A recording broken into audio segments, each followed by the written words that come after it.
Hi, good evening. My name is Krikor Ozanyan, and I'm Professor of Photonic Sensors and Systems at the University of Manchester School of Electrical and Electronic Engineering. So I lead a group of about 18 academics, total number of researchers 60. And the name of the group is Sensing, Imaging, and Signal Processing, so it is quite a mouthful, but it truthfully represents what we do and the synergy between these different ways to tackle problems in science and engineering.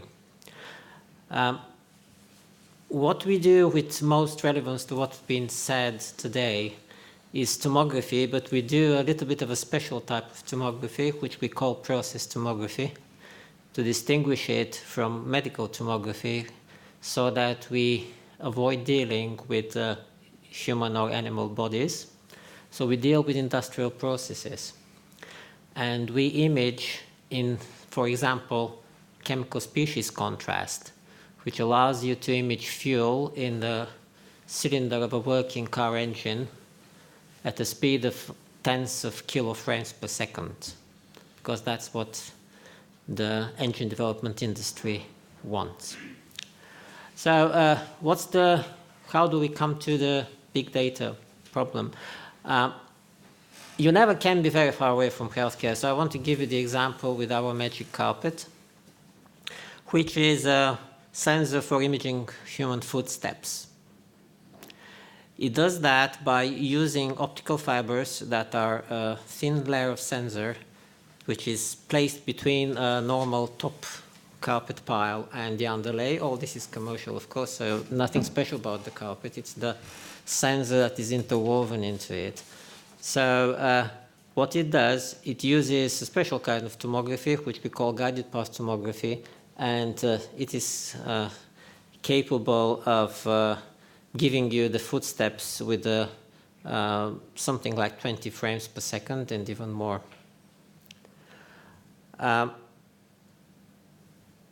What I would wish to say here is that in terms of how, again, we handle all this, is that its cost is about £100 per square meter. So if you deploy it in your own home, it will cost you as much as your kitchen, for example. And therefore, it can be deployed very widely, starting from old people's homes, for example, or even in general surgeries across the country, or internationally, of course. So the question is, what happens when you start actually taking data from it?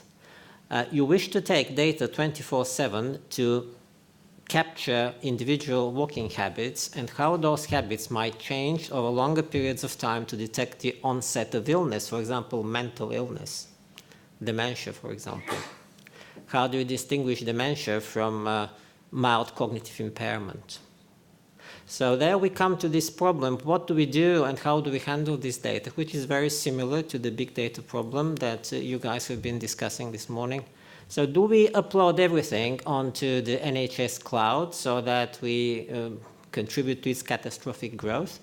Or do we deploy initial intelligence onto the sensor level so that what is sent is not raw data, but some kind of information, perhaps pixels, or even perhaps binary flags? So this is where I want to stop here to try to... Thank you. Any questions, comments that you'd like to start off with? No, I'll start off with one of mine. So I was very intrigued or captured by the 1.5%. Now, if you convert that to other fields, they might not consider that fantastic. So I guess it comes down to this process of turning data into knowledge, which is also what you're addressing. What is it that limits your performance to 1.5%? And could it be, 25, 50?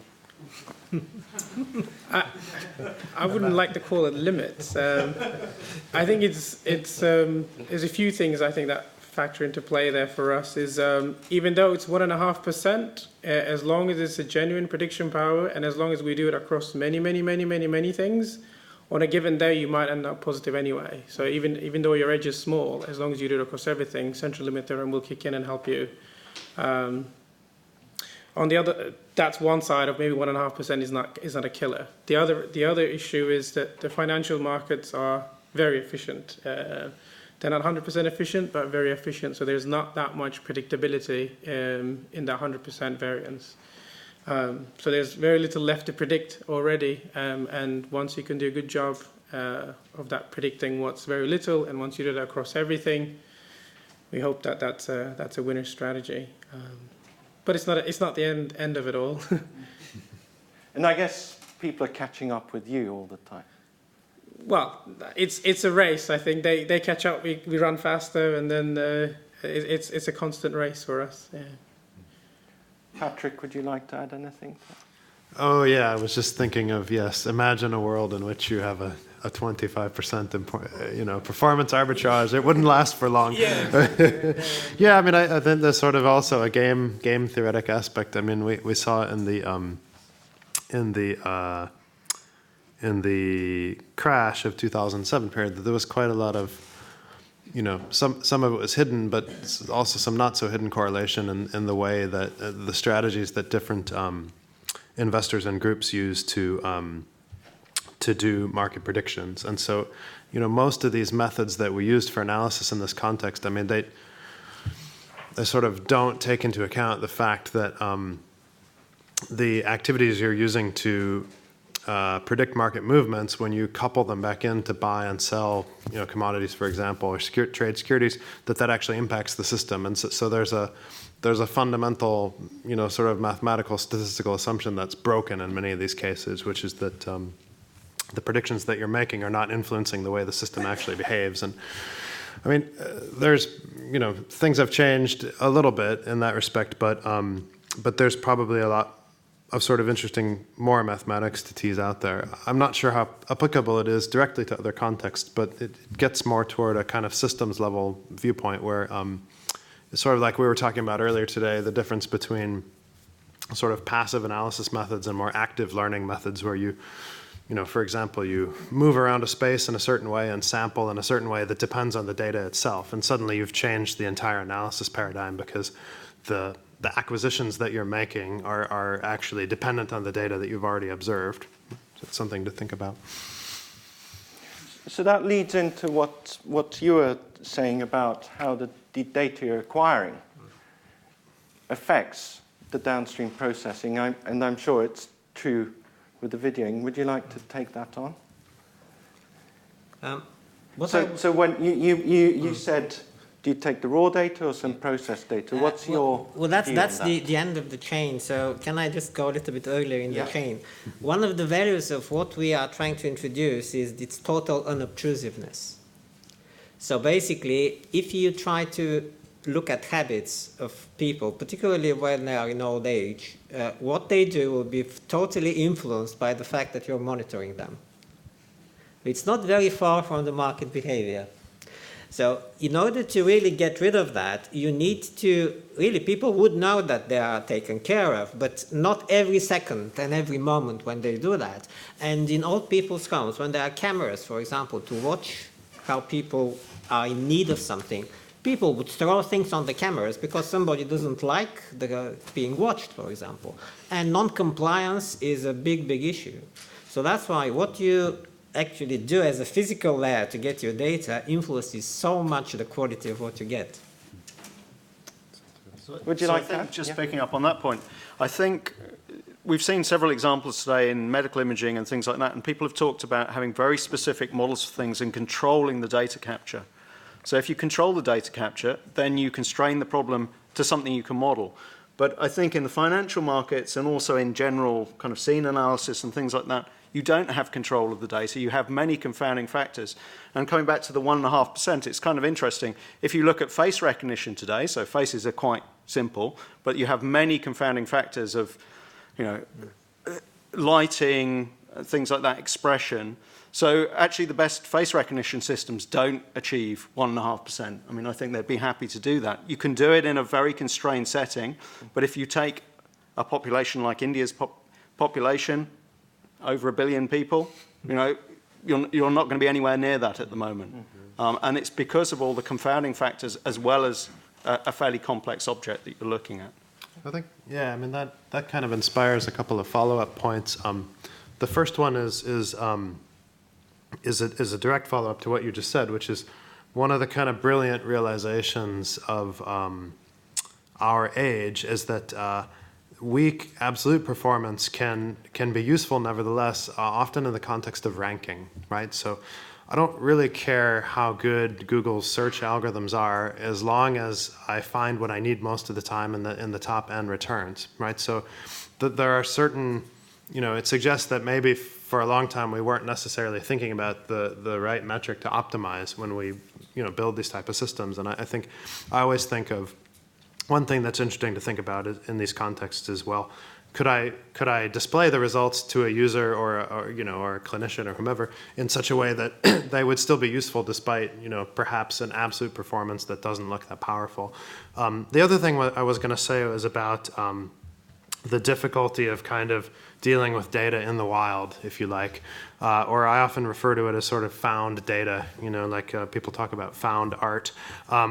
In all of the classical mathematical and statistical paradigms, we follow the scientific method to a T, right? So first we pay attention to the world around us, then we formulate a single hypothesis, we design an experiment specifically to collect data in order to test this hypothesis, then we perform some sort of statistical tests, and if we've obeyed all the rules of the game, we get a valid measure of our probability of a false positive or a false negative. The situation is very different with found data. This was something that came up earlier in this afternoon session. So basically, it's a version of the situation where if you torture numbers long enough, they'll tell you anything, as the expression goes. If you keep testing the same data set over and over, eventually you will find something, right? And that's the false positive rate that you get in multiple testing is not the false positive rate that you think that you deserve from the underlying basic statistics. And that's one of the things that makes the kind of understanding data in the wild so much more challenging. Yet at the same time, like I said, we're not necessarily looking for the same scientific performance, and it's often possible to turn that around and do something like ranking that makes the results useful. But I think those are two really important things to raise, and it's interesting how naturally and how quickly they follow from the things that have been presented. Yes, Wolfgang, can you speak up? There was a concern that your actions actually perturb the system that you predict. Can you use perturbations, especially on the financial market system? Can you actually plant perturbations to learn something about the system? I think just a general caution again there, I think slightly what Patrick has touched up on. Even the experiment you're running is being run under conditions as the world it is right now. So even if I learn something, say I perturb the system by, well, let me put like 10,000 lots of buy orders and see what happens in the market. And even the response you get to that kind of experiment is not necessarily too useful, because the response you get is in the context of what's going on in the world right now and right that instance. It depends on who else is in the market doing whatever they're doing while you're doing your experiment. And unless you're able to take into account all the confounding variables, because in our case, just like in the others, we don't really know what drives the market. So we can't write down, oh, well, it's y is equal to x squared or something, or some fancy formula. We just always bound to just this non-stationarity and contextual effects of the market is always limiting us. So we can learn a little bit probably, but it's never going to be consequential. Okay, markets always do this when we put this many lots in the market. I mean, randomized control trials actually address your concern. Believe you me, we thought about things like that, randomized and things like that. It's just it's a harder problem. It's a hard problem. But in sensing, there are situations where if you add controlled Gaussian noise on your sensor data, you'll get better results from artificial intelligence. Yeah, I mean, this is a little bit related to something I was talking about earlier this afternoon, which is randomness, when used judiciously, randomness can sometimes help. You can think of it as almost like a dual to the problem of sensitivity analysis, right? But the other thing I was also thinking about was the problem that you raised or mentioned could be framed in the context of active learning. And there are certain scenarios and sets of assumptions where active learning, asymptotically you'll do no better, and there are other assumptions where eventually you'll do much, much better. So both paradigms are sort of valid. It's a question of how you believe that the underlying, what regime you believe that the underlying system is in, and whether, how much you want to pay to take other observations or, implement the kind of strategies that you were talking about. So there's a whole set of family of trade spaces there. And, unfortunately, it sort of boils down to having a deep understanding of the problem space to judiciously decide what regime you're probably operating under. And just to touch on that, I mean, for instance, that word regime is something we always consider and look at a bit cautiously, because we don't want to think that the markets is a non-continuous, is a stepwise process. We like to think that the markets digest information in a continuous fashion. So it's just, again, I guess you can interpret as well, not taking into account a particular variable at that particular moment in time. You can't consider that as a regime. So it's just, you have to be. There's no secret source. Okay. So my question is a general question to the panel. So in your respective fields, do you feel your challenge is quantitative or qualitative? So if you given in 5 years' time we have double or triple the compute power, do you think it will help you understand the qualitative aspects of your challenges, and how? Who wants to take that? Well, Patrick, we can always depend on you. I'll throw out an answer. So it's an interesting question about mathematics, actually. So I've been interested in lately in understanding the behavior of large networks.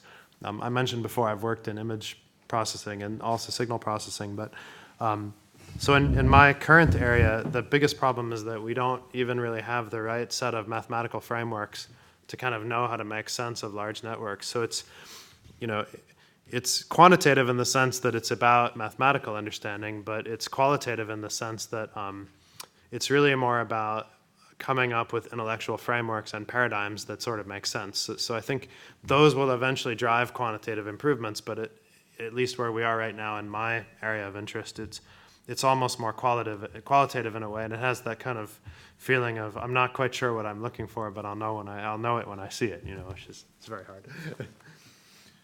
Yeah, I can only say ditto. 100% agreed. Did you want to say? Yeah, just briefly. I think, in the end, if you're adding value to the data by adding some understanding, that's largely qualitative. There may be some quantitative things that you can measure there, but adding value in different contexts is often a qualitative thing. Mine's a related question. It's interesting we've been all day without anybody mentioning Watson, and not in the sense of cricket Watson either.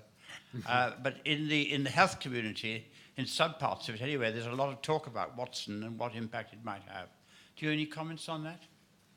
That's very interesting. So I've interacted a little bit with the Watson team in that space, and in particular, I once did a panel with a clinician who was interested in using Watson for diagnosis. I think the way to think about Watson is to ask yourself if we could package machine intelligence or artificial intelligence in a way in which non-experts or non-specialists could interact with it effectively, what kind of differences could it make? And I think that's, imagine Siri, or you've probably all seen I can't remember the name of the movie, the movie where the guy ends up in a relationship with his phone or whatever. So I think IBM right now is trying to figure out how to take all of the artificial intelligence capability that they've managed to build into Watson and figure out what is the market for that type of technology. I don't think they've understood yet actually where its place is in the marketplace, like who will benefit from it, who would be willing to pay for it. But the potential there, I really think, is to have a way for non-specialists to interact with these types of systems in the same way that you don't need to know how Google's search algorithms are implemented to find its service useful on the web. So I see that as the direction that Watson and things like Watson will take us. you like to add to it?